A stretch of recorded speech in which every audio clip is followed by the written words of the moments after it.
কাঞ্চন, এই যে তুই যে দেশের বাইরে গেলি, প্লেনে উঠার যে অনুভূতি ইয়া কেমন? আর শুনছি যে প্লেনে উঠলে নাকি অনেক দামি দামি মজার মজার খাওয়ান দেয়, এই কি তোরও দিছে? দিব না কেন? দূরও খালেক কাকু, আপনি আছেন আপনার খাওয়ান লইয়া, আসল প্রশ্নটাই তো করলেন না।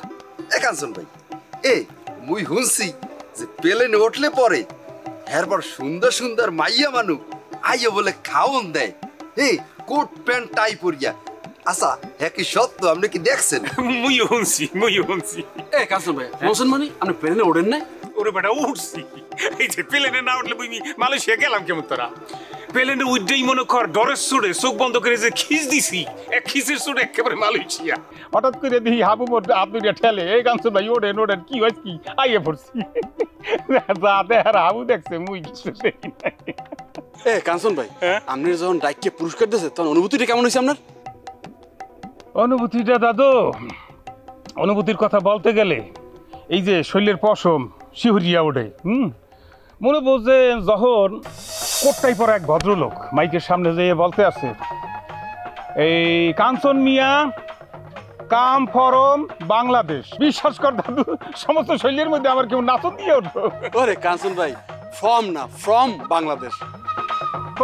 ওই তো ফর্ম আর ফরম বাংলাদেশ, ওইটাই।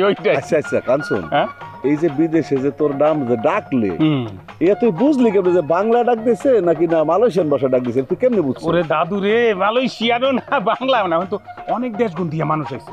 এইটা হইলে মনে কর ইন্টারন্যাশনাল ভাষা, এই যে ইংরেজিতে ডাক দিছে। তুই আবার ইংরেজি কবে শিখলি? মনে কর 2-4টা যাই শিখছি, তবে বুঝি দুইটা ইংরেজি। একটা হইলো কাঞ্চন মিয়া আর আরেকটা হইলো বাংলাদেশ। এই দুটা খুব ক্লিয়ার করে বুঝছি। আচ্ছা আসো কা, এই ইংরেজি তো আমিও জানি, তুই আর আমার তফাৎ হলো তুই। বুঝছি তো, এরপরে তো বুঝছি। ওই দেশ দেখতে কি সুন্দর, আর তাছাড়া এই যে মগো বরিশালের মতো এই যে নদী নালা ক্ষেত খামার খাল বিল সবই কি আছে ওই দেশে? তা তো থাকবেই রে ভাই। কি মগো যে বাংলাদেশ, এই মগো বাংলাদেশের চেয়ে কম করে রইল 20 আরো 20টা বাংলাদেশ হইব। এত বড় তো সেইখানে খাল বিল নদী নালা তো থাকবই। ওরা তো খুব সভ্য জাতি। মনে করো যে রোড ঘাট এত উন্নত, রোডের মধ্যে মনে করো যে কোটটাই পইরা একটা গড়ি দিয়ে উঠবা, কোনো ধুলা ময়লা কি তোমার শরীরে লাগবে না। আচ্ছা কাঞ্চন ভাই, এই মগো সেকেন্ড টাইম আছে না, নির্বাচন আইলে যেরকম ডাল ডকর পিটায়, পোস্টার লাগায়, একদম ধুমৌড়াই দেয়, ওইটা কিছু দেন টেন না? না রে দাদু, এই যে কইলাম ওরা সভ্য জাতি। মনে বুঝছেন, এই যে কয়টা দিন থাকলাম, রোডের মধ্যে হাজার হাজার গাড়ি, এত গাড়ি, প্রাইভেট কার গিজ করে, কিন্তু একটা পিপ, এই যে শব্দটা বললাম কত আস্তে কইরা, এই পিপ শব্দটা নাই, দুয়া নাই, ধুলা নাই। এরপরে যে মিটিং মিছিল, এইগুলো হেন আলোচনা শুনছে। নির্বাচনের সময়ও তারা কোনো ব্যানার ফেস্টুন, কোনো দেয়ালে পোস্টার কিচ্ছু নাই। মিটিং মিছিল, ওরে ধর, ওরে মার, ওরে ছেড়, এইসব কিচ্ছু নাই। সভ্য জাতি কেমন হয়েছে? কাঞ্চন, মন্ডার মধ্যে এমন একটা শান্তি পাইতেছিলাম তোর কথা হইন না।